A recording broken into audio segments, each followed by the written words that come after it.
Okey. Boleh dengar? Jelas? Jelas Clear, clear. Clear, clear. Okey. Thank you. Testing dulu.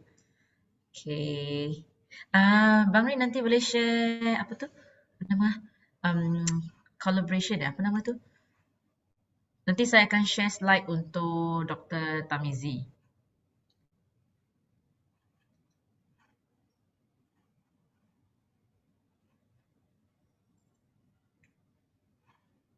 Host Nanti jadikan saya host. Boleh? Okay, saya jadikan co-host lah. Jadikan co-host, betul, co-host. Nanti saya kena share slide doktor. Tapi saya belum dapat slide dia lagi lah. Dr. Tamidi dia kalau perlu saya sharekan, saya jadikan dia sebagai co-host. Dia kata dia nak kami tolong sharekan slide. So, Okay. ini jadi co-host. Lepas tu nanti Bang Hari tolong upload, bukan upload lah. Bagi link untuk attendance. Okay, boleh. Okay, Okay, thank you. jadi pukul 2.30 kita mula. Okay, yes. Thank you.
to all our participants here.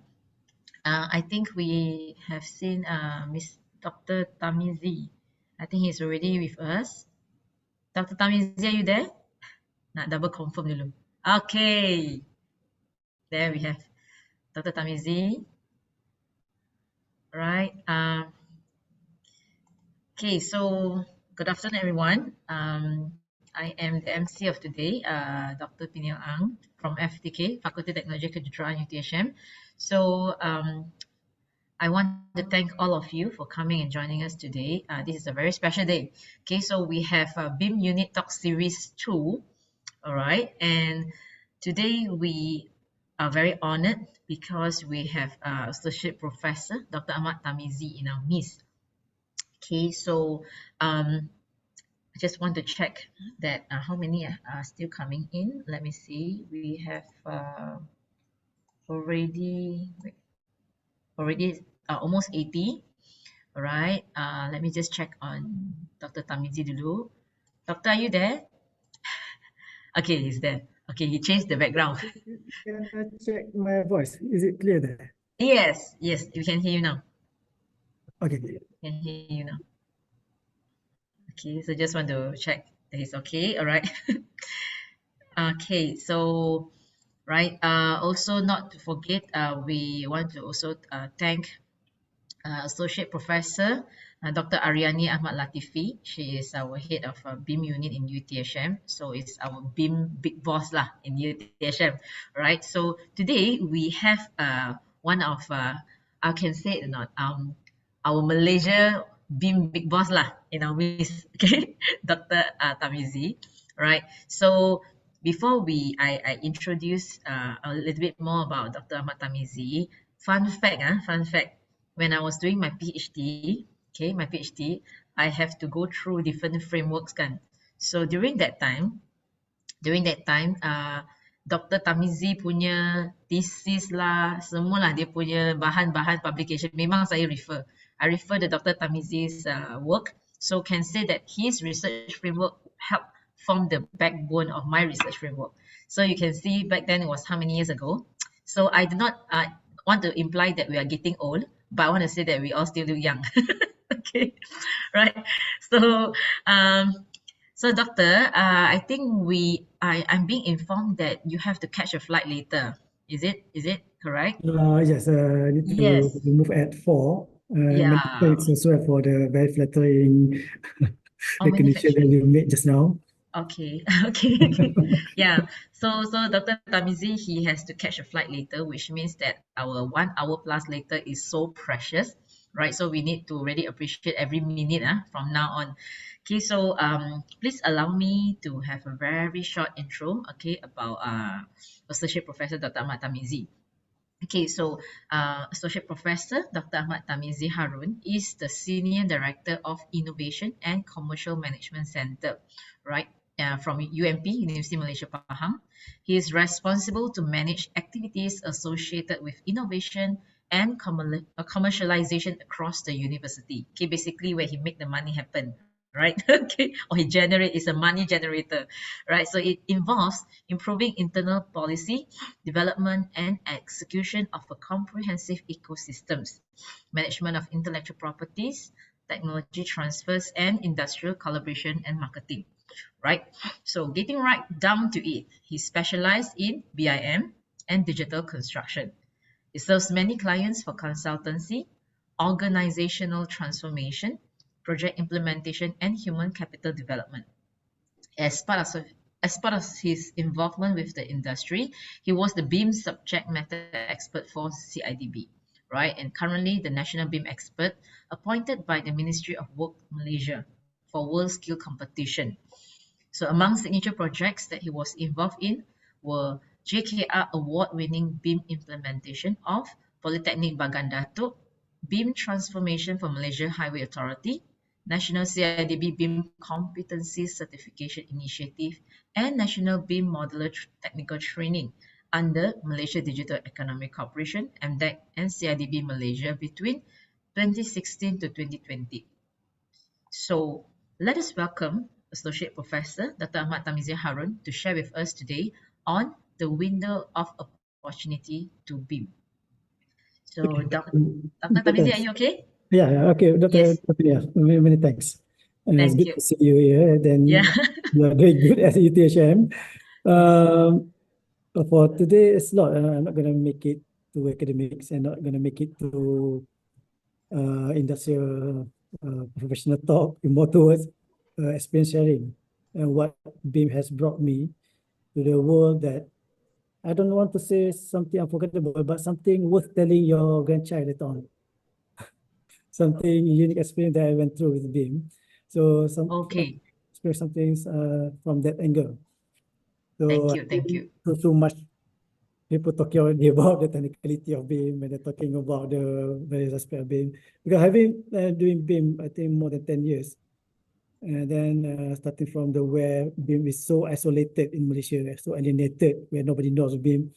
Then started to play things here and there, everything. So I think it must best time now to share some insight and collectives of best experience and how it would create the window of opportunity to whoever want to pursue BIM, this career path or BIM business or whatever things you want to put on BIM on as a thing to pursue. So I believe the participants today not necessarily coming from the BIM enthusiasts, isn't it? Some may know about BIM, some may just new to the terminology of BIM itself. And then, so I'm gonna make it very general enough so that everybody can really appreciate the content of message that I would like to convey here. Okay, next. Siapa yang control my slide? Next slide. Yeah, I just keep this my background because they presented by Dr. Pinian. Okay, next. Okay, before that, okay. Just want to give some brief. Okay, next slide. A brief context of experience where I'm coming from. So BIM at UMP or UMP Holdings offering 4 areas of services. We focus on training education, organizational transformation, project consultancy, and research and development. I'm not to say lucky or I don't know, is a blessed maybe. Up until now, I still refer to my PhD thesis. So the model that you refer, Dr. previously, Dr. Ang, transformation, actually a Linux model, but it was converted into organizational transformation model. So from version number 1 now has transformed into version number 7. So I keep on repeating it from there, keep on improvising it because that is the basis of the things that I use to transform not only the company but the entire nation to implement BIM. Some people may say their PhD will only valid around 5 years or 7 years. I tend to agree with the statement. Your PhD might be valid maybe around 5 years or 7 years, but on my point of view, because I keep on referring, keep on improving it from there, so I still refer it and still valid up until today. So some people, when they're doing whatever things that they pursue for their PhD, when they came back from their study, when the market is not there, they abandon their expertise. So they started to do something else. Not in my case, when I went back from UK in 2000, This meeting is being recorded. in 2012. Again, as much as a similar problem as other PhD candidates, well, there's not even demand in BIM yet in 2012. It's either I change my direction or I create the market demand. So the idea is that from my point of view, there's a big window of opportunity since Malaysia is not doing BIM yet. So why don't we push BIM together with CIDB and so on and so forth? So from there, I started to not from there. Even my PhD was validated through collaboration with CRIM, Conservation Institute of Malaysia. And during that time, we managed to get many supports from the industry to push forward BIM as early as 2011. So from there, they started to grow, and then we pushed forward into bring it to CIDB and put it under CITP, Construction Industry Transformation Program. And then from there, we have the CIDB, JKR, and that's now we have something formalized, become BIM requirement entirely for the entire nation to implement BIM. So the lesson learned from this story is that if we're gonna expect whatever things you do for your PhD to fit directly to the industry, no, it won't. So in my case, I have to create something first. It's gonna be a long journey, but all the missing element has become the business opportunity and career opportunity for me to grow. Because when back then in 2012, there's no training and education for BIM. We create training education. There's no organizational transformation to help the company to transform into BIM. Then we create the service for organizational transformation. There's no and very limited project and consultancy. Then we get involved with the project and provide the project consultancy. And also there are very limited research and development for the BIM improvement. And that's what we did.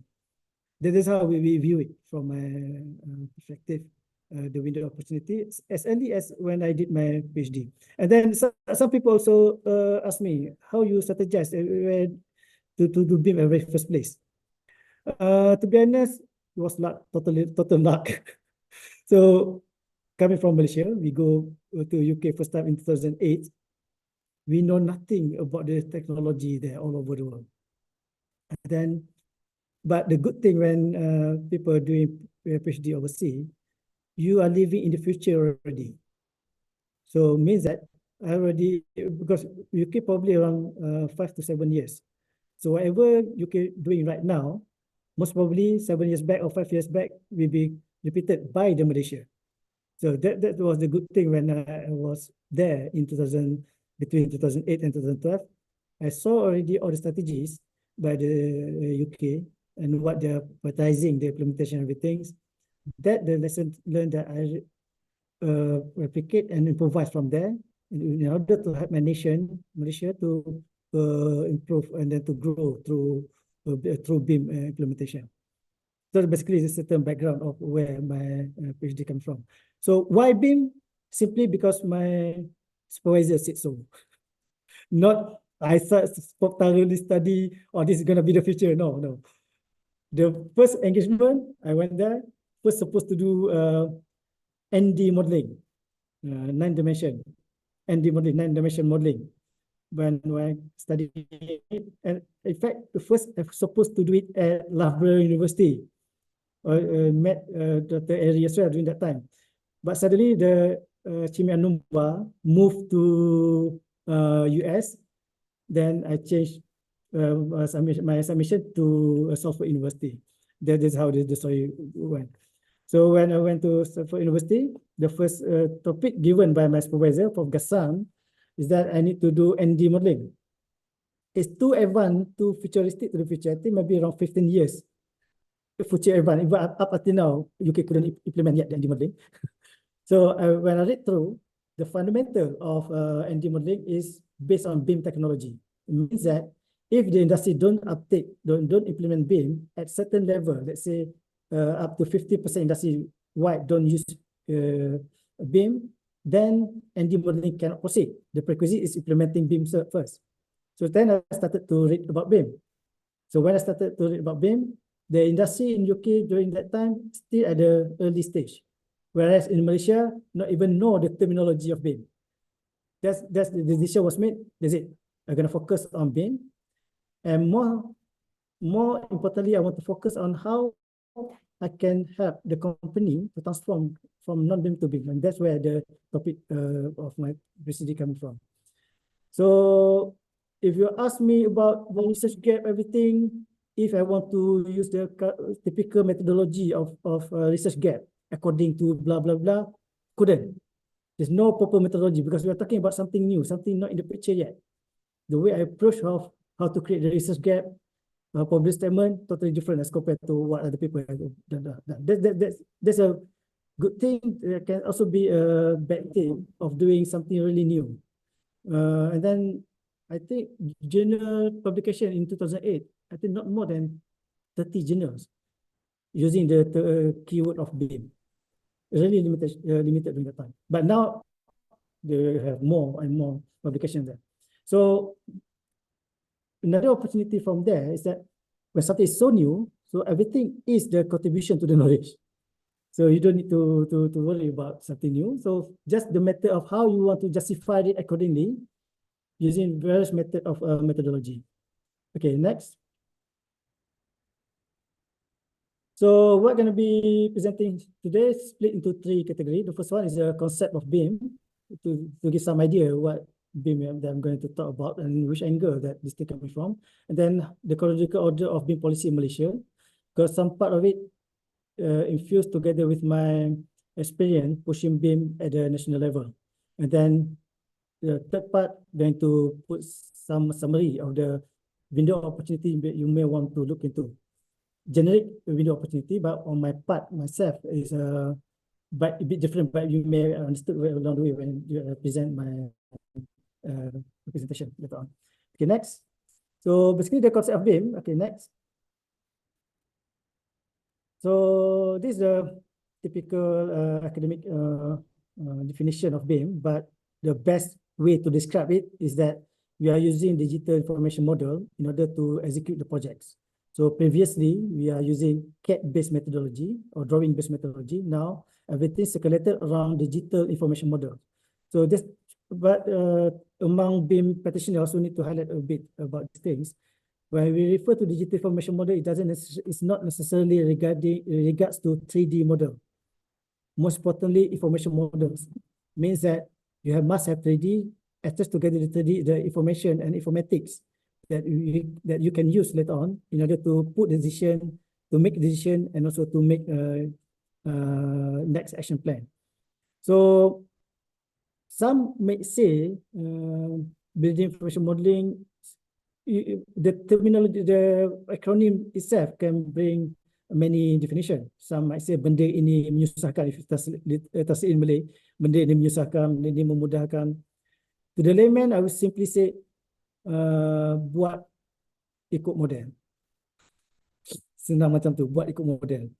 So bila kata buat ikut model ni means that every single thing you want to make a decision, you must refer to the model. For that particular reason, the model must be must have high integrity. So the integrity means it must have several criteria. It must be accurate. It must be complete. It must be comprehensive. So because you are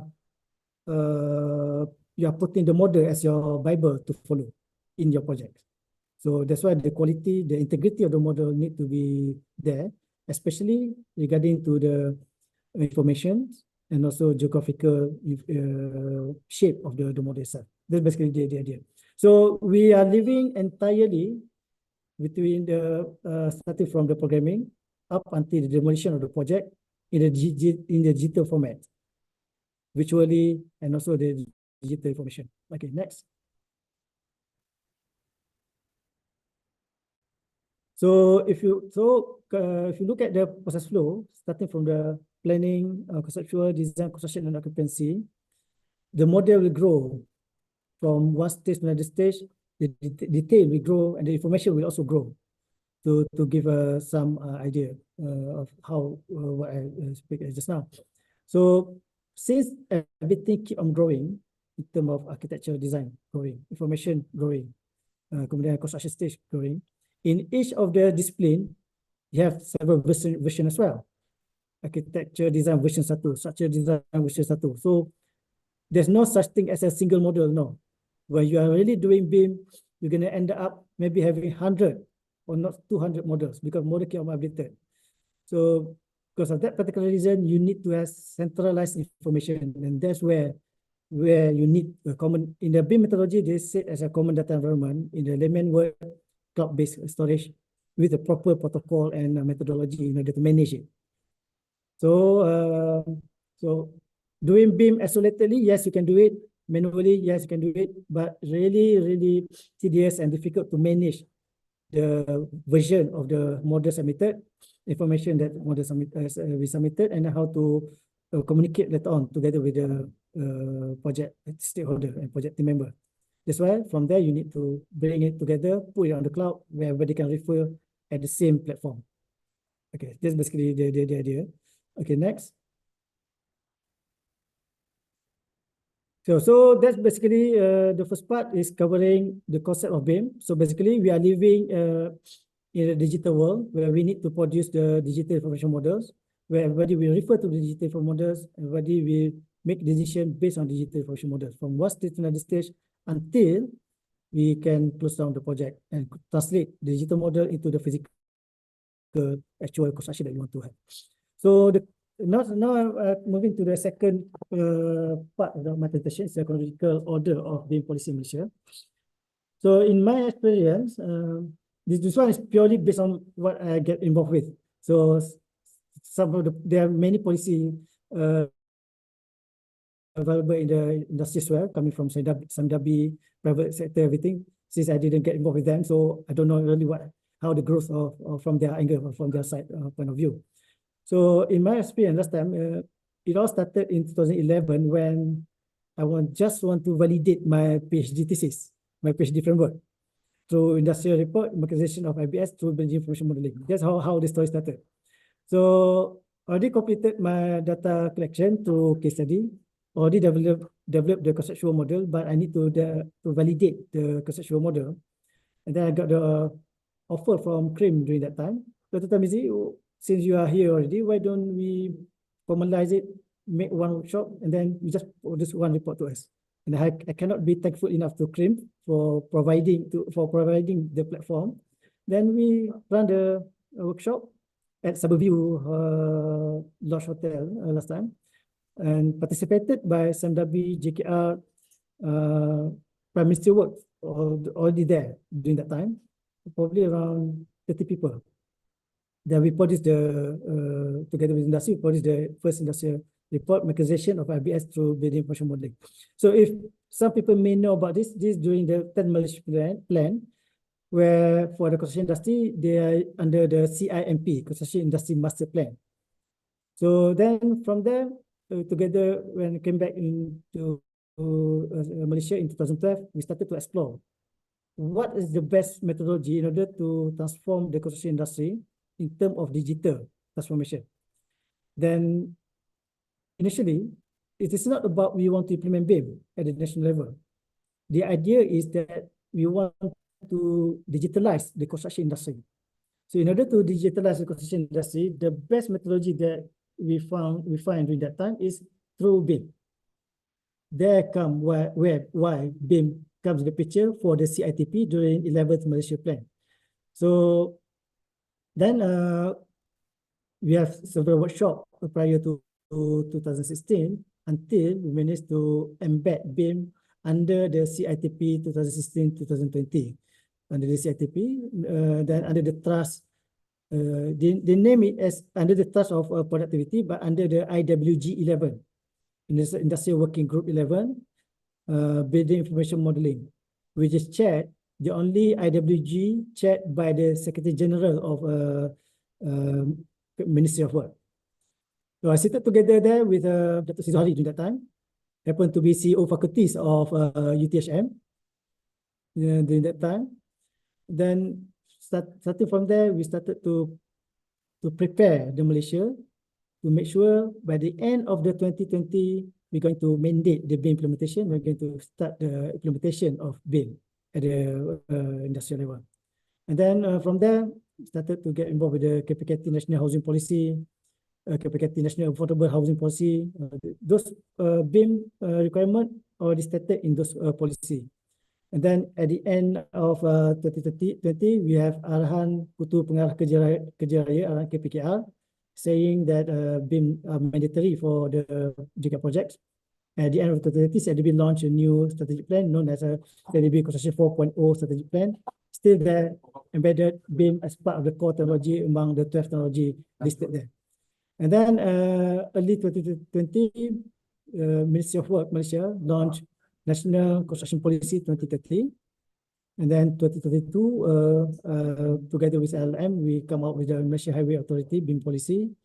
And then next coming, we're going to see next year, CIDB BIM roadmap. and also NCP 2030 action plan for also for still under development. Okay, next. So the next, these are the national construction policy. So by the end of 2030, the falls under the digitalizing the construction cycle and the assessment of quality and safety. So means that the BIM utilization, BIM requirement under the NCP 2030, focusing on digitalizing the construction life cycle, and also focusing later on the quality and juga safety. So far, BIM for quality improvement, BIM for safety requirement is not happening yet. So this is another window of opportunity for, especially for those researchers, if you really want to focus on. So BIM for QRASIC, yes, again, also not there yet. BIM for SHASIC, also not there yet. So for those researchers or for those looking at to become specialists later on in the future in the BIM area, may want to look further into this angle.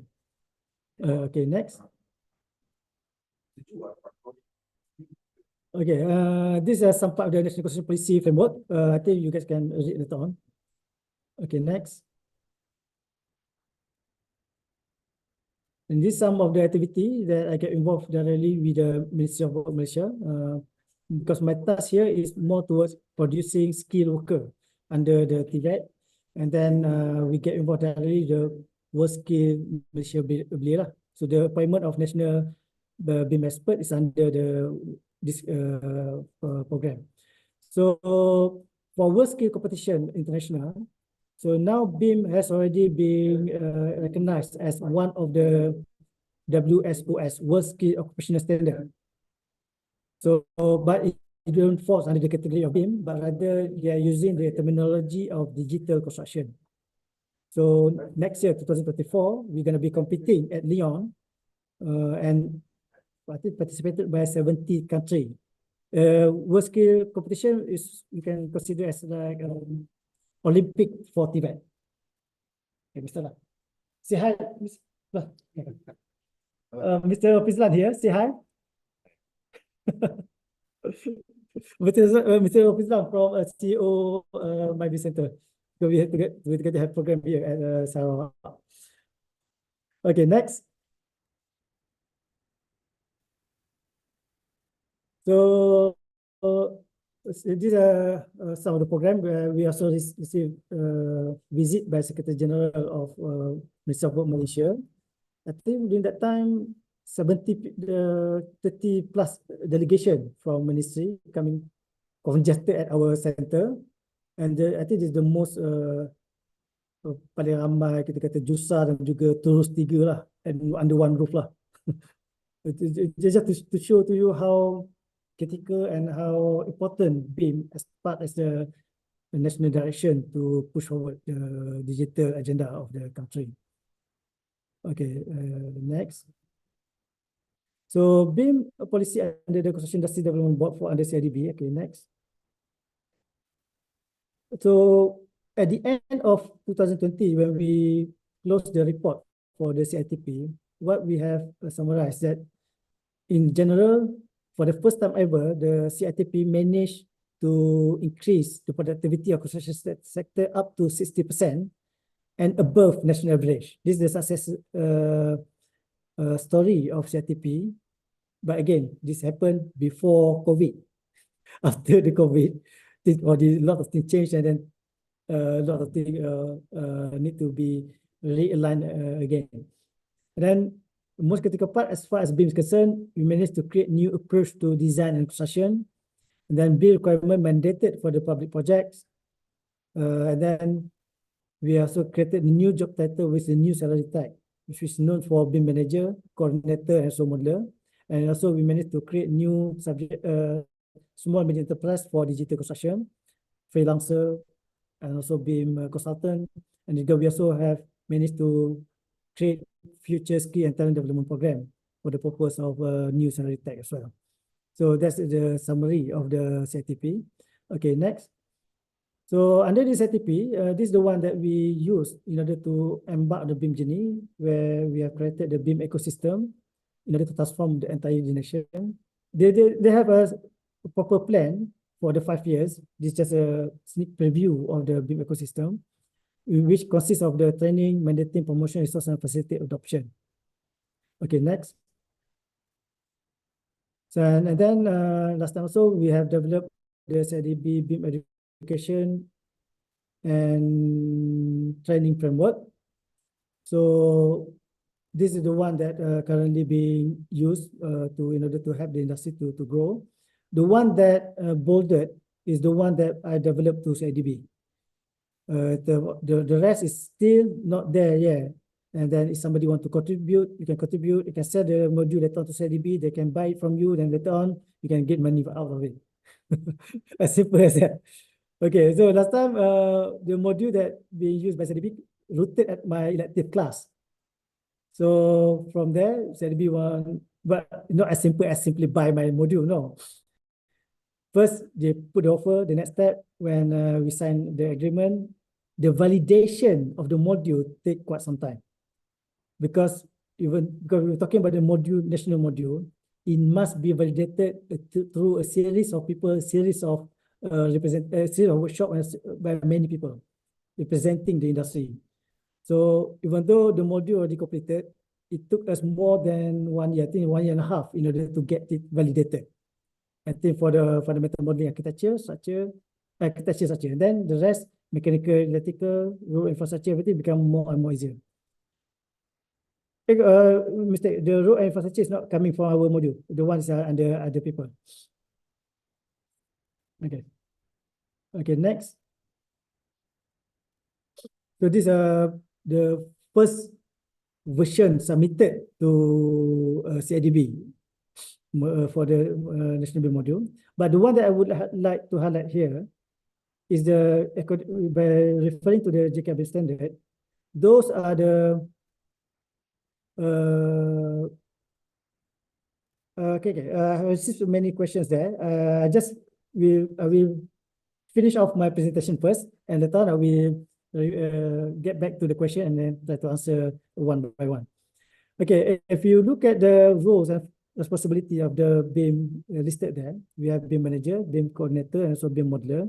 And those are on the right hand side, strategy, pengurusan, penyediaan, more toward the skill set that you need to acquire in order to become competent to deliver the task, the responsibility. So that also means the skill set that you need to develop if you want to have the opportunity to get involved to that BIM role. So it means that if you want to go for BIM manager, you must equip your knowledge in the strategic level and also certain part of the management level. If you want to go with the penyelaras BIM or BIM coordinator, you need to have capacity to deliver training, to develop BIM execution plan, to do the audit model or QA/QC for the model, and then to do model coordination, also model requirement, and also to do the modeling as well. I think basically how you want to interpret it. So when referring to this, is not simply list down the responsibility, but also the skill set that you need to master, so that later on you can function well in those roles to carry the responsibility. Okay, next.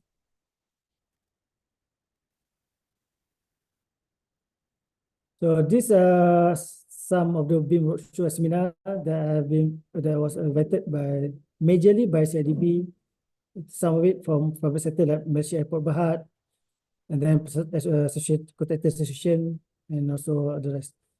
So, okay, next. Most of my program attended in more to industrial program, not academic program. That's how BIM has landed me at. So these are some of the training that I've conducted previously together with the right hand is there for BIM manager training for JKR staff. Okay, next. So BIM policy under Public Work Department. Now we move to the BIM policy under JKR. Okay. These are what's written if you Google, saying that 50% of federal building and infrastructure project value above 10 million are compulsory to implement BIM. But latest that I heard is no longer 50%, but rather 90%. Above 10 million, either project jalan atau project bangunan, you are compulsory to implement BIM. That's the target for JKR in 2024 onwards. So it covers mainly conventional. There are two types of conventional at JKR. Internal consultants mean that their own design. External consultant, they hire third party to do the design, and then also design build. Or in the other words, all projects are required to do BIM. That's basically the try to impose that. So and then new design for paper plan are also required to be submitted into a BIM format. Okay, next. So JKR, the one that I put here, only the four common things that we have: guidelines, standard, requirement, and JKR BIM template. But JKR already published, I think, nearly 15 documents. So you may want to communicate with JKR. They will give it to you. They may not give it to you. So the question here, where to get the JKR BIM template? You can't get it. So the JKR BIM template can only be given if you get involved with their projects and limited to be used for their projects only. So since we get involved with the projects as BIM consultant to do the modeling, everything and all, so that's why we receive the JKR BIM template. Okay, next. These are some of the projects that we get involved with the JKR. So then we used to want to win JKR BIM Award 2021 for the best BIM project under the category design and build for our project in Bagan Datuk. It's a polytechnic Bagan Datuk, 230 million projects. At the right hand side, above right, is the project of Bagan Datuk, mixed development of the education complex. So then the top bottom there, left is a Majlis Bandar Kuala Terengganu, and the right one is a JKR Crepe Melaka, focusing on the producing SBIM model. Okay, next. So BIM policy under the Malaysia Highway Authority. Okay, next. So Malaysia Highway Authority BIM policy stated that you can read through this thing available on the internet. I think the left policy statement, but the right one is information requirement. Okay, in BIM term, we are using the word EIR. The layman word is a contract requirement for BIM. Okay. So the right hand one, because UTHM is focusing on transportation, I think you may want to know about this thing. You need to buy 138 ringgit. So even though we the one who assist LM to develop this thing, we also need to buy it from them. The original copy, the published copy. Okay, so in the other words, if you read the policy statement, it is compulsory to implement BIM for the entire highway projects, to include highway that currently in operations. Means that all the concessionaire need to convert their current SBIM drawing to BIM model. But but when they're going to execute it, I'm not really sure that one. Okay, next. But these are the documents that last time we assist LM to develop, but only volume 2 being released and known as a EIR. Volume 1, volume 3, and volume supplementary, volume 4, is for their internal use as part of their BIM transformation program to transform their organization. Okay, next. So summary of the BIM policy, if you read them through all together, there are many categories that we can put on, but I just simplified it into 3 categories. People, process, and technology is the most common one. So if you want to get involved with the BIM, you need to have this BIM manager and head of change, BIM coordinator, BIM modeler, BIM specialist. BIM specialist means that somebody who can do the troubleshooting and assist you if you have some trouble on the technology part. So where BIM modeler, coordinator, manager, the one who execute it. Okay, then the most critical part, previously, before you implementing BIM, you need to have skill set of know how to read drawings. Now, when you want to implement BIM, you must know how to read the models. So general model navigation, how to read the model become sooner or later will become compulsory if you want to get involved with the construction project. But how long gonna take? I think more than 10 years, more than 5 years, I think. So BIM process, you need to have BIM execution plan and BIM transformation plan, model-oriented process flow, centralized communication, BIM requirement, exchange information requirement, juga BIM standard. And then as far as technology, actually, if you read through, the technology can be categorized into 4 parts of training tools, how you want to for creating the model, or branding name, Revit, Tekla, or ArchiCAD. And then you need to have model coordination and management tools, because those models need to be checked, need to be managed, and need to check in terms of QA/QC, need to be updated. So therefore, you need to have model coordination and management tools.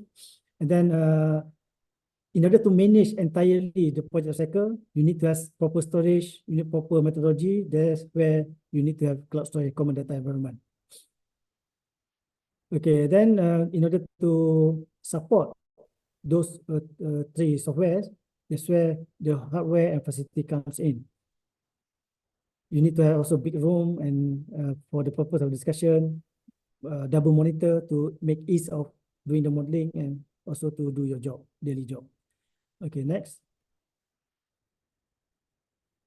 So the window of opportunity, where it come from?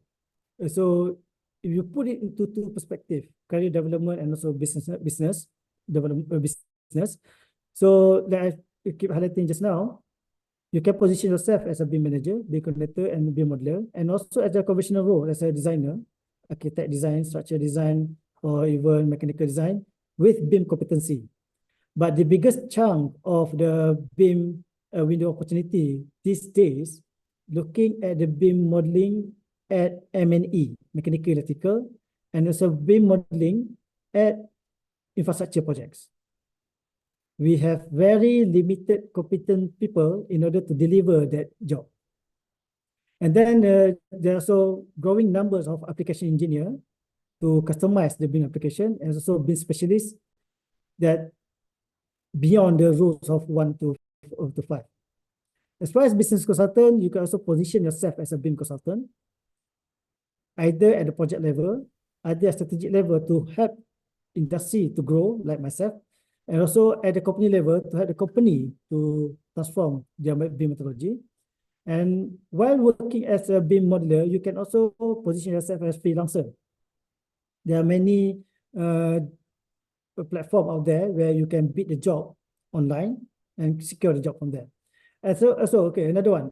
When JKL put out their tender requirement or advertise their tender, the one requirement from there stated in the JKL is that each of the tenderer is compulsory to submit sample of BIM model.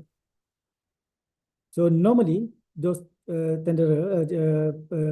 contractor, they are not going to collaborate with the BIM consultant, because the BIM consultant or company going to put charge on them. So what they do normally, they contact the freelancer, ask them the sample model, give them the certain drawing, and convert it for the purpose of tender. That's another way of opportunity if you want to submit it, jual the sample model to the JKR, to the contractor. Some of my students managed to do that. At least dapat lah around 5,000 ringgit. And then they keep per job. Sometimes dapat jugalah yang buah harga pun ada. Buah harga tu maksudnya diguna balik yang dalam kelas punya training, pergi jual kat sana. Wah, dia juga macam tu. Okay. Kemudian some of also take a job as a trainer, freelancer trainer. But if trainer, there are 2 types of trainer. Either you want to become Autodesk ETC trainer, or you want to become CIDB certified trainer. Or that one, you need to get certified by CIDB first. Another one, freelancer trainer, just people calling you to help them to do the training. And then another one is a technological provider. The one more towards when you want to provide cloud services, manage the cloud. The one will be high level for the purpose we want to pursue. So even though these are listed as the generic requirement, the most critical part you may want to look into in which market that currently loophole at the industry. So far, like I said just now, the biggest chunk of the market coming at BIM for M&E and also BIM for infrastructure, road modeling, bridge modeling, because we have very limited numbers of people who can really deliver high integrity model for that part, technical. I'm talking about the technical aspect. Okay, next. So this one of the project I said just now, that if without BIM, I may not be able to get involved with the project valued 300 million, starting from design up until the completion altogether. So if talking about the value of project up to now, I have involved with 3 billion worth cumulative value of project. No, not my payment, the value. So for instance, for this high-rise building, so the project value around 200 million. For Polytechnic Bagan Datuk, 230 million. So because during that time, most of the project implementing BIM is above 100 million project. So whenever we get involved, we calculate all the cumulative value we get involved with. So that comes the value of 3 billion.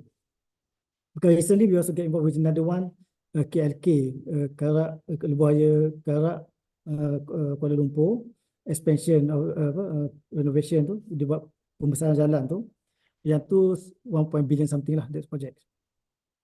From three package. Package Karak to Tanah kepada Karak. And then Tanah itself. The package there. But we don't get involved as a modeler. We get involved as a BIM manager and also BIM coordinator to manage back to coordinate all the BIM submitted by the designer and subcontractor later on. Okay, next. So BIM also has brought me to UK, where I got entertained by Mark Enzer. So Mark Enzer is the pengarah director for Center of Digital Great Britain. I don't think if I don't do BIM, they are going to entertain me. Because of BIM, that's why he entertained me. Then we got invited there to present our side and also to learn from their side as well, in terms of how they strategize the BIM implementation for CDBB. Okay, next. So BIM also brought me to Material Export Association mission to Doha. This one happened during the last time when Pak Yim, your chairman, was our chairman. So Pak Yim called me, go contact Material people. I want you to go there. So that's why I got the opportunity lah. During that time also, Pak Yim was the board member of Material. So now Pak Yim there at your UTHM as a chairman there, I think you may want to fully utilize him in order to help your career to grow. Okay, and next. So last time we invited to Turkey because they want to learn how to do transformation. So the ones UK BIM transformation workshop and seminar. All these things couldn't be possible to achieve if I'm doing something else other than BIM. And then in the picture there is Prof. Yusuf Araichi. In the second picture, yes. Okay, next. And also it brought me to Mecca during PKP time to do some market exploration where we can do BIM to support the service there. But it's not happening because soon after that, we received the second PKP, and then senyap je lah tu sampai sekarang. We dare not to follow up lah. Okay, next. So that's basically the whole experience of doing BIM congested into a few minutes. Hopefully give you some insight of BIM. The story lesson learned here, be brave and be dare enough to explore something new, because when the thing is so isolated, so new, then you don't have competitor. When you don't have a competitor, people will keep on seeking you in order to help you, in order to help them to do whatever they want to do in their strategic business direction. Now, BIM is not something new lah. We have so many people started to grow, become specialists in everything, and then depending upon how you view things, when the thing is not there yet, then that means there are so many opportunities there to explore. So I think I'm gonna open up the question there. Yes, Doctor. Yeah, do you mind do you want me to read it out for you, or you So can? I'm gonna address the question according to the chronological order.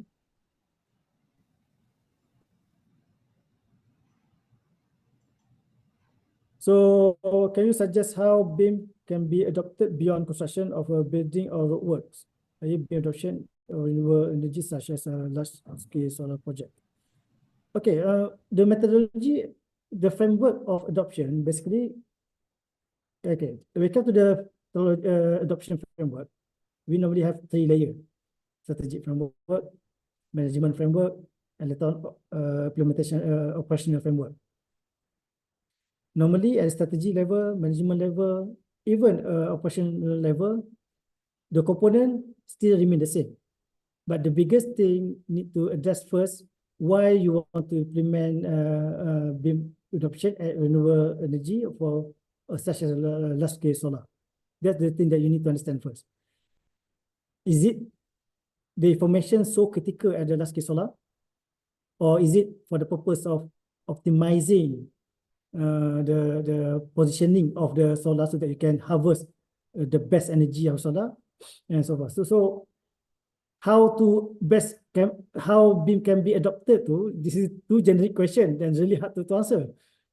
But if you may want to suggest, you can refer to any type of the BIM implementation strategy, follow exactly, but most critical part, you need to understand at very top level, what is the business purpose and business benefit you want to achieve through solar, from the large scale project, what are the bottleneck, and then how BIM can reduce that. You must start from that angle first, business angle. Then later on, all the criteria can be drafted much more easily, coming from the strategic management framework up down to the operational or implementation framework. Is it okay, Mr. Amri? Answer your question. Salam, please can BIM used in fire safety in building? I'm not sure how you define the fire safety. As far as the fire bomber requirement, yes, we are using BIM for bomber requirement untuk apa nama dia punya sprinkler, layout sprinkler, submission, everything. We are using it. Then we also run a simulation, in fact, to see the spread of the water tu, cover which area. In fact, setempat, depending upon the client requirement, they also require to see the smoke movement. If fire happens, where the movement of the smoke into the buildings, and then which access route that may be safest way to run. Where can I get the JK template? You can get the JK template once you get involved with their project, then they will give it to you. How about BIM codification and FM? It is also some part of the knowledge covered within BIM modeler and coordination. No, yet. Okay. CIDB has this BIM coordinator certificate of BIM coordinator for coordinator level for FM. BIM codification, not level of BIM modeler coordination yet. They have BIM quantification module, but I don't think it's a certified module for competency, but more towards macam hands-on modeling, hands-on module saja lah for BIM quantification. For FM, they have BIM FM at the coordinator level. So I would like to ask, how does BIM help if there are changes, especially on the design during construction phase?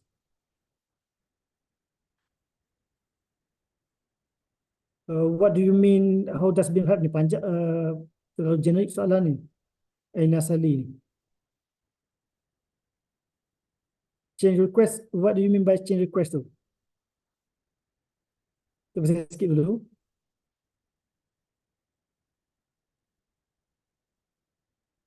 You talking about change order, request for information ke, VO ke, macam mana ni? Okay. Okay. Doctor should answer VO. Okay. VO. So Variation VO. order. Okay. So VO. Okay, I put in a scenario like this because it happened to one of our projects. Okay, one of our project, suddenly the requirement change from bilik VIP tak ada tandas kepada ada tandas. Okay, so it involved not only one room, 10 rooms. Okay, so what happened was we simply changed now, and it assists the change very quickly. So by adding the tandas there, that means because it's a high-rise building, when you put the tandas in a high-rise building, you're not simply putting the wall alone. You need to change the mechanical, plumbing, everything, and then to remodel everything. Then when we submitted the cost implication to the client, then client said, because it's too much, I think the VO price during that time, they submit to, the architect submit lah, around 20 million.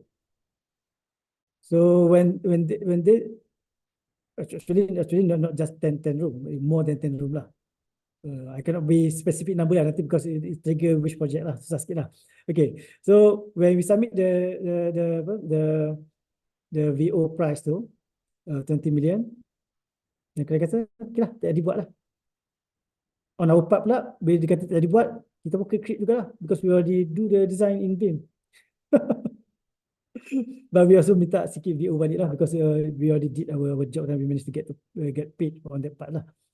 So as far as how it assists the design change, there are two types. When the client put the requirement there, we're going to do the draft of the requirement to get their view first. Is that what you want? What they agreed, only then we detailing the model. We detail out the model. So it assists it to situation to make sure the client understand what they want to change and how much the cost implication because of their change. So I hope it helps you to understand. I hope it answers the question. But if the test already constructed, suddenly the client asks to change, nothing can be done already because you already constructed one. Is it BIM set from Autodesk also accepted as competent person in Malaysia? It depends on the client itself. It's really hard to say. Some client may accept it, but majority of client not accept it. They are referring to the CIDB competency set.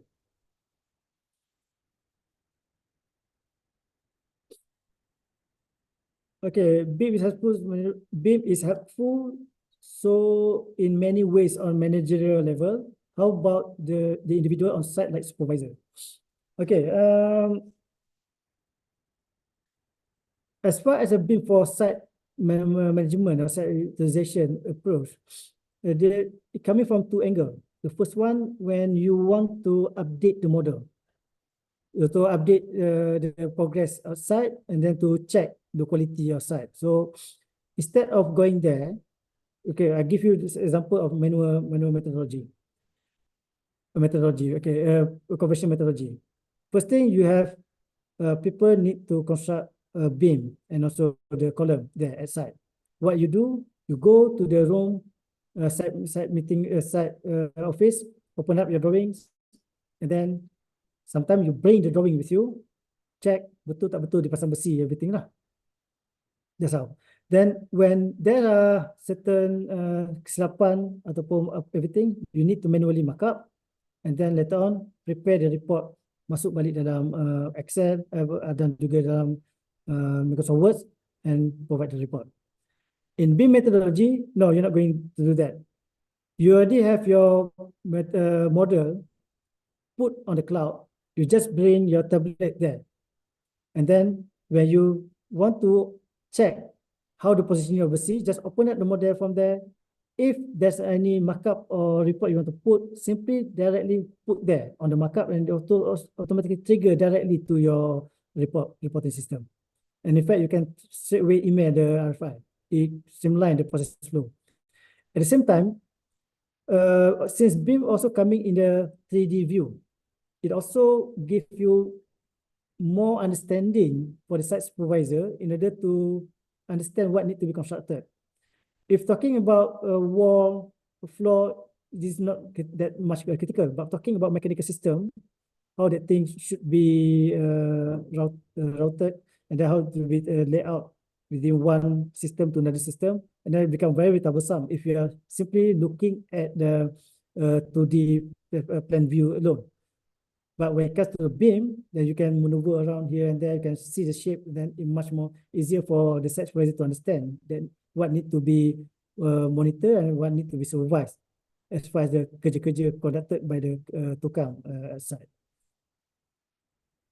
Okay, so next question. Hi sir, how sorry for the burden you. I would like to ask if I don't get the opportunity to learn BIM, is it hard for me to learn BIM once I started my career as a civil engineer?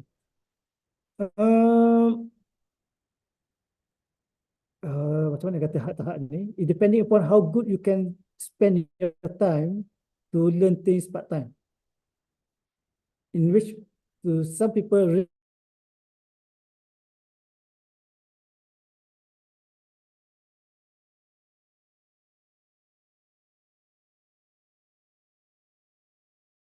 learn whatever thing you need to do at site first, at least for the 3 years. Until then, you can find how easy to curi masa to learn new things. So if you have opportunity to learn right now, masih lagi belajar, try to learn this time.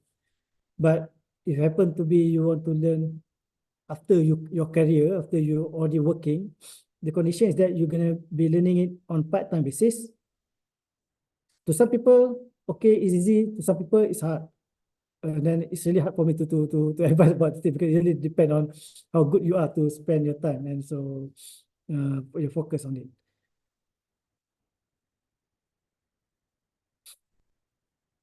What made you strive to go further with BIM? You have faced several difficulties. Okay, Dr. Tamizi, question. What makes you strive to go further with BIM? You have faced several difficulties, the possibility of many angles in implementing BIM. The first reason when I came back from Malaysia, from UK to Malaysia, what made me strive to go further with BIM, because that's the only thing that I know. I can't do nothing much. Before I do BIM, I do planning scheduling. Previously, I was very good at Primavera P6. I was very good at Microsoft Project as well. But the thing is, when I did my PhD for 4 years, I lost the skill already during that time. So I forgot already how to use the software, everything. Then since that BIM is something new, that I already got PhD in BIM, much more easier for me to sell my service in BIM rather than project planning and scheduling. So that's the only thing in that time that I know to do. So I just do it lah. So that's my motivation, because the only thing that I know to do. And then, yes, I have faced several difficulties and the possibility of many angles in implementing BIM. But it goes back to your motivational factors, or why you want to implement BIM. On my part, it's really hard to say here. It can be a blessing, it can be a curse as well. To be honest with you guys, I never apply any extra. Even though I got an associate professor, I received 0 grant, academic grant from KPT or MOSTI ke apa, tak buat. Because the reason dia macam ni, if I go with the research grant, let's say research grant stated FRGS sebagai contoh, 50,000. It took me 2 years to complete the duration, and also require to do publication, students, everything.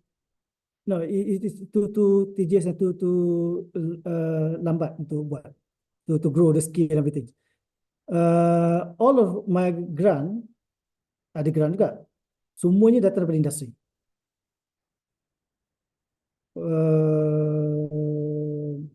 More than 10 million lah. Because people asking me how many consultancy project that I secure, how many grants, I cannot give the exact figure number, but the number that I can give you is more than 10 million. Less than 30 million. Less than 30 million. More than 10 million, less than 30 million. In between lah. Within 7 years. Really push forward lah. Within 7 years, you can kata bukan dalam roughly 2 to 3 million per year lah. Jadi I do have PhD students. I do have publications, and on my part, a policy paper endorsed by Myra for 2 policy papers. Some people will go with the general publication. I go with the policy papers because I make a lot of policy. Dan markah pun beza kan. Whereas markah policy paper is much more higher than Q1 journal as far as Myra is concerned. So from that angle, where I managed to also secure my kenaikan pangkat lah. So it's going to be different a bit because purely dedicated on the industry level rather than doing academic. Not that I don't want to do academic research, but it takes slow path and slow journey to go from that angle.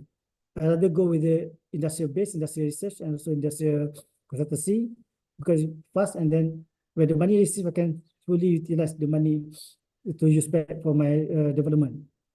So I don't even never use internal money as well from UMP in order to develop the BIM lab, buy the software, buy the hardware, everything coming from the projects and also industry grant.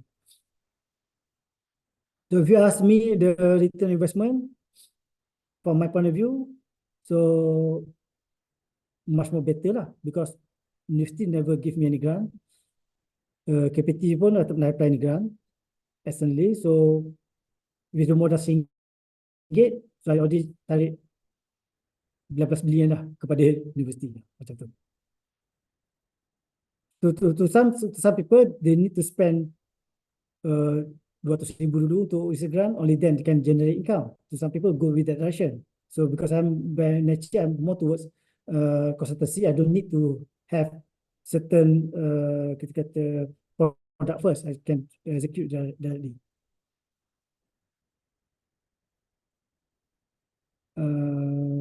My battery is there. Okay, still together. Okay. Salam sir, I would like to ask how does BIM concept can be used better in design and building to any type of practice? Oh, I don't know what's any type of practice ni.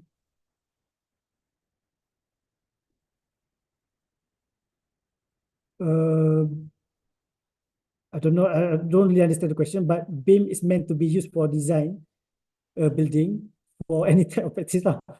So either you want to design it for architecture, structure, mechanical, electrical, yes. But exactly how to implement it, you're gonna need to attend full lecture 8 to 5, step by step. How to start processing the information, and then how to do the process model, how to do the design modeling, and then how to extract the deliverables of the BIM model. So hello, doctor. I am final year student doing the final year project. In your opinion, what is the main barrier of BIM implementation, especially in Sarawak construction industry? You just attended the BIM seminar in Sarawak or not? Is it? Okay. Among the key enablers are in cost, people, process, policy. What costs are mainly the barrier of small company for people, where the construction industry in Sarawak stated that they are too comfortable with conventional process. Okay. When it comes to the BIM implementation, if you put on the table what need to be bought, definitely you akan kata software itu mahal lah. But if you are a student, you have option to increase your competency by using academic version. So that means the software is no longer mahal for you. Within this three aspects, people, process, technology, I would go for the human capital development is a much more higher as compared to buying the software. Because, for instance, there are also certain company make a big mistake as well. They put the investment by buying the software first. So if you simply buying the software first without properly structured your training, it ended up by the time you finish your training after 8 months, feeling comfortable of doing BIM, you already left with 4 months of the software license in order to execute the job. But if you're focusing on the training first, having the right time to buy the software, then you can fully utilize 1 year full of using the software for the project. So that's why the most critical part, if something new, everything, the strategy should go with the people first. And then if you are still a student, try to fully utilize your student time, because you will get student version free in order for you to learn about BIM software. Okay. So what software JK are using for BIM? Many software. There are the CosX, there are the KiCad, there also are the Autodesk solution covering the Revit, Civil 3D, and also Navisworks. So if you want to prioritize, you can prioritize on the also Tekla as well. Tekla such a designer. They're also using this one as well. So depending upon what role that you want to look into. If you want to look into designing, then TSD, the class such a designer, then you want to master. If you want to go with the building, maybe you want to focus on Revit. If you want to do for quantity surveying, maybe you want to go for the CosX. Should the BIM implementation reflect on addition to consultancy fee? Okay. This is the most favorite question everywhere I go, coming from the JKR as well sometimes, coming from the client, coming from the contractor, and so on and so forth. But before we answer the reflection additional fee to the consultancy, we stick to the same scope when we are doing BIM versus when we are doing CAD? That's the biggest question that we need to ask first. If the scope still remain the same between CAD and BIM, I don't think we are required to put any additional fee. But the thing is, when you implement BIM, like I said just now, you need to manage the cloud. Previously, you don't need to manage the cloud. When you implement BIM, suddenly you need to submit 3D BIM model. Previously, you don't need to submit 3D BIM model. Then same goes with the coordination. You need to do 3D BIM coordination model. Previously, you don't need to do that process. So when the new The recording has stopped. When new deliverables come into the picture, so it is fair to put additional fee because you are defining new scope to them. But if the client asks you to implement BIM, but they said submission in drawings, scope, process flow still lagi in drawings, CAD based. And then the answer should be, why should I implement BIM? Because deliverable masih sama, proses masih sama, fee masih sama. When the additional fee is not whether BIM or not, whether or not the scope is increased, the process is changed. Because when scope increase, process change, that means you need to have new people come in to deliver the task. You need to spend new time. You need to focus new skill and make something new to deliver the task. The Navisworks software can replace efficiency instead of Microsoft Project for project planning and management. No. The Navisworks software meant to be used for model management and recognition. For the application for Navisworks is as good for if you're doing the project planning for the baseline schedule only. So when you have the baseline schedule, you want to simulate the entire process. Yes, Navisworks can do that. In fact, better because you can visualize the process.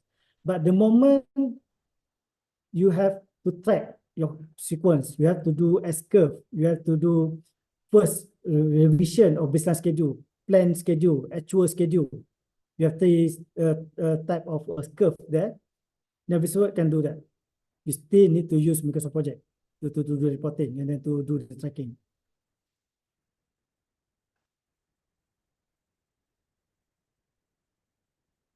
Dr. Hamid, you really make a lot of money. No, I'm not making a lot of money. Where I said a few million, though, because we have team here in UMP. So the money spread to the team. Because to put you into perspective, currently we have 10 engineers working for BIM. So 10 engineers working for BIM. The reason why we are so strong because it's not Dr. Mizi alone. Under Dr. Mizi, we have another 4 BIM consultants at UMP. BIM consultant means that they are purely PhD in BIM. Dr. Rahimi from US, Dr. Zaizan happened to be my PhD student. And then another two people from mechanical department. So, and at the same time, we have full-time engineer working under the UMP Holdings. So why we need to hit the project and grant because of their salary lah. So the commitment there, it can be as low as 50,000 per month. It can also increase up to 100K per month, depending upon the kita kata intensity of the project. So in order to maintain this resource, that's why we need to keep pull in the project. Then while pulling the project, it grows our experience, it grows our knowledge, and then it makes us recognized by the industry and the people out there. We have But as another. far as UMP is concerned, yes, UMP make a lot of money. As far as Dr. Tamizi, no, I'm not making money. So, We have 2 more last question, I think. okay, hello sir, I would like to ask for how long does BIM stay Nur relevant to Akhlima. industry, especially for Malaysia? BIM is stay here forever. That's I can really confident because it's not going to change to the previous methodology. But the biggest question should be asked here: to what direction next BIM going to go? So the thing that worries me now, because under the World Skill Occupation Standard, WSOS, they already put the requirement all over the world, programming knowledge, coding knowledge into the modeler. So far in our practice, none of our modeler can do programming and customization of the software. So that means they started already becoming quite a norm to use Dynamo. Dynamo is a customization apps for Revit, and also to use Power BI in order to do data analytics for BIM models. So BIM, as far as BIM fundamental modeling here, what currently we have now is going to be stay here for the next 20 or 30 years, I don't know. But as far as the future advancement, you may want to look into further, try to learn Python, try to learn Power BI. So at least these 2 skills, and then try to master also the Dynamo. These 3 things will position you into new salary tag yang different, because this is urgently required by industry, not only in Malaysia, but also at the overseas. So far, how many people that we have trained to the industry? So we have trained more than 2,000 people, trained and certified under this IDB module. The most, kalau fresh graduate, how much salary yang paling tinggi yang kita pernah catat? I just give you some idea. Fresh graduate yang pernah dapat salary paling tinggi 3,000 Sing dollar. Tapi kerja di 3,000 Sing dollar tapi di Singapura lah. But if without BIM, you can hope to work there in Singapore.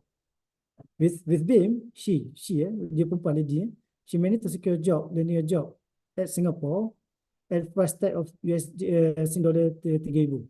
Another guy, diploma holder, 5 figure, working in Dubai. Qatar, Dubai, Qatar.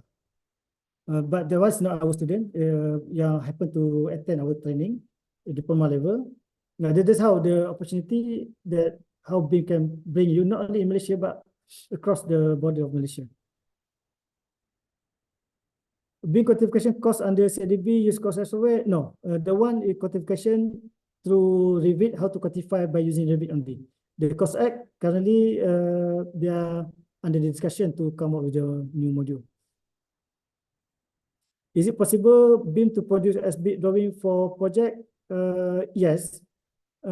It is compulsory for the project to use. We don't name kalau JKR they don't name it as a SB BIM model. They name it as a record model. So record model mean that equivalent to SB BIM model, and then the drawing must be extracted from the model. They say as LOD 500. Okay, I think that's end of the question. Yes. Thank you so much, Dr. Tamizi. I think it's like very That's nice nice. because you gave a very compact sharing, and then everyone's question keep coming, keep rolling. And then I Okay. think we are learning a lot also. Right. Thank you so much for sharing. And I think that hearing from your sharing, I think it's very inspirational because you mentioned how you seize the opportunity. Right. Okay. Never little that we know. I think that was how many years ago? 15, eh? I see your time 15 around there. Is it that 15 years before this you jump into BIM, right? 2008. 2008. 2008. Ini berapa tahun dah? 15 I think. 15 years. 2008 Eight. Don't 25 years ke? Kena kira. Okay, so we are very honored that you actually really share to us your long journey, right? And it's very encouraging to hear that BIM is here to stay, Yes. right? It's a forever thing, but whether how are we going to upgrade ourselves? Like Dr. Tamizi mentioned, now overseas kan, they Yes. request us to have the programming knowledge. Wow, I think that that is something that we really need to take note and to Yes. catch up. So the idea is that next 5 years, what we try to do is to bring overseas job into the market of Malaysia. Okay. That's one initiative that currently being pushed forward by the government. But I don't know how long it's going to take place because the idea is simple like this. The UK currency exchange 6 times higher, 7 times higher. Yep. Euro 6 times higher. So if they hire the modeler from Europe, the price is very, very high. But if, let's say, the same amount of job cut down by half of their price, still 3 times higher than our salary here. Because of this benefit of currency exchange, the idea is to bring the overseas job to be produced in Malaysia. Oh. So currently, a lot of things happening there, already initiated by several private company, big corporate. Gamuda did that. Yep. Gamuda. And then a few company already did that, but for the purpose of their own corporate benefits. But the government also going to do that soon enough.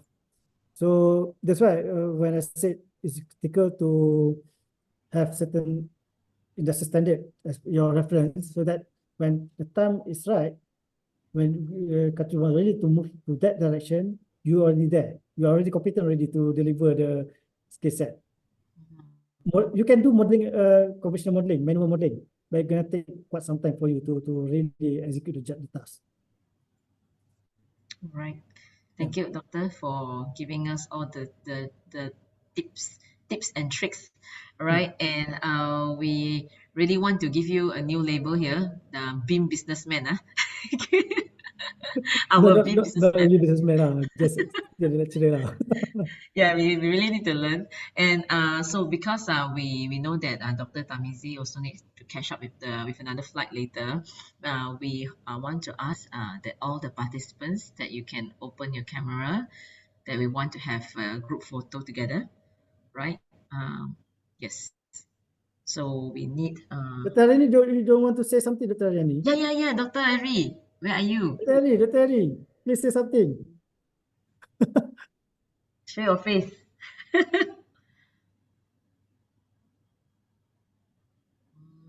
Last time I requested from Ari to have it physical program.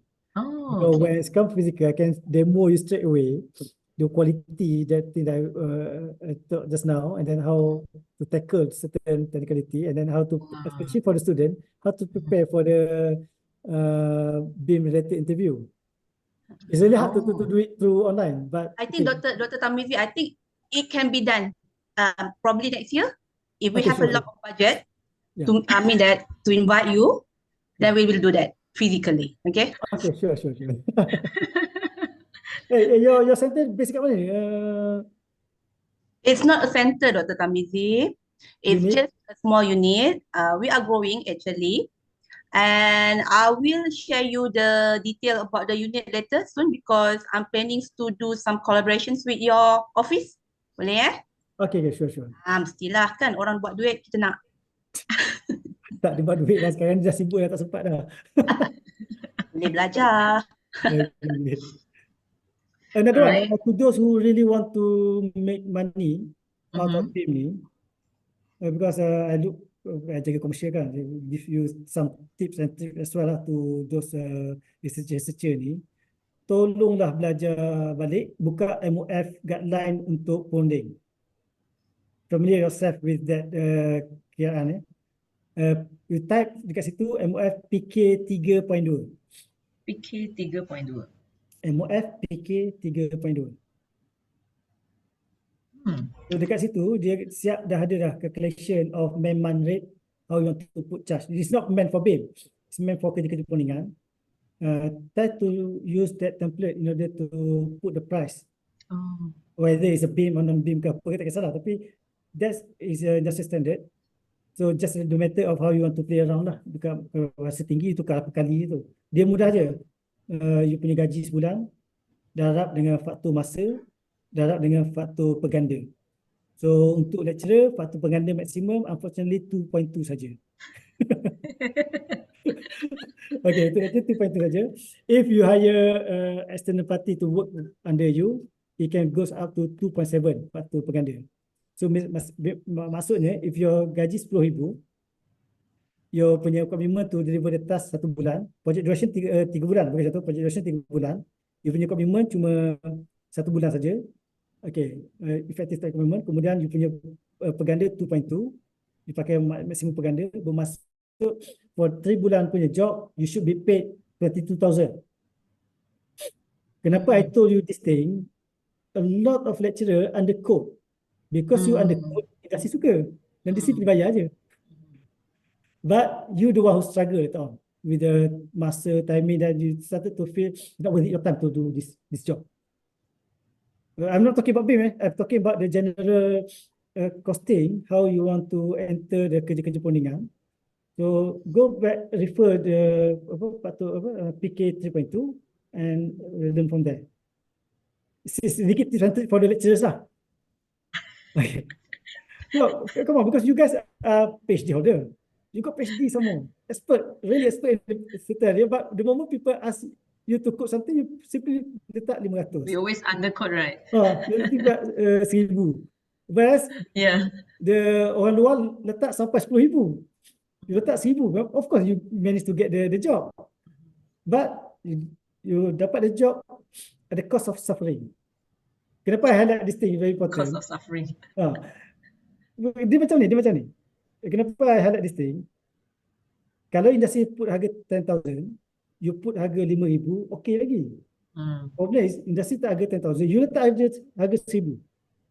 In my case, because of harga tu, kita kata not terlalu tinggi, tak terlalu rendah.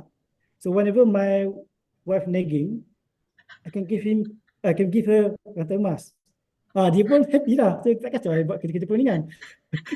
So that's a tip, sedikit tips lah. So whenever they nag here and there, then you brought the whole family vacation to Japan sebagai contoh. Wow. So not because towards the end, it's not about people out there are making money. Don't let making you become the tools of manipulation lah. Dr. Ari, you're silent. Oh, thanks for the tips and for the reference, Dr. Tamizi. We'll Okay. check on that. We'll check on that, and we'll learn We'll further with discuss later on regarding to this We'll matter. hire him as advisor lah. Okay.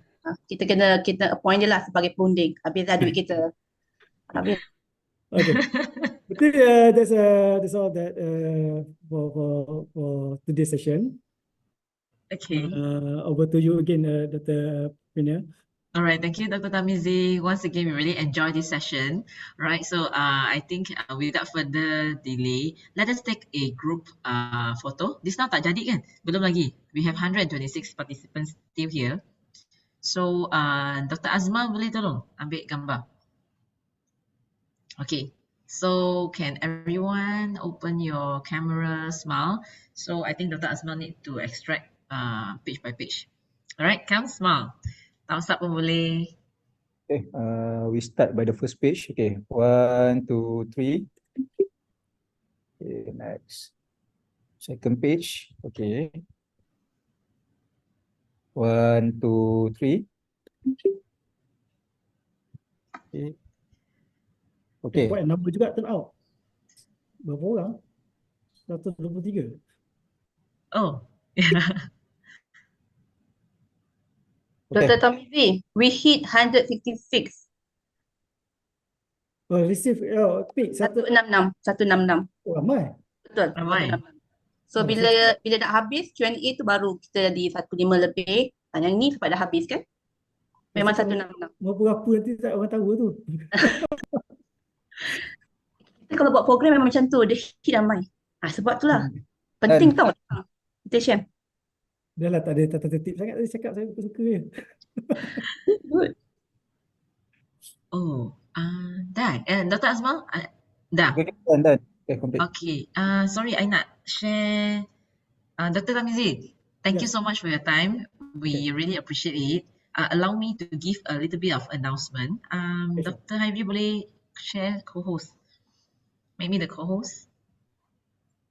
I want to share last advertisement. Okay, sure. Thank you. Dr. Hairi? There. Okay, saya dah Okay, dah boleh. Okay. Hold on. Okay, so today we have Bim Talk Series 2, and we are going to wrap up next Sunday, the coming Sunday, with the last and third series, which will be conducted hybrid, right? So it will be done physically in our UTHM library and also be aired online.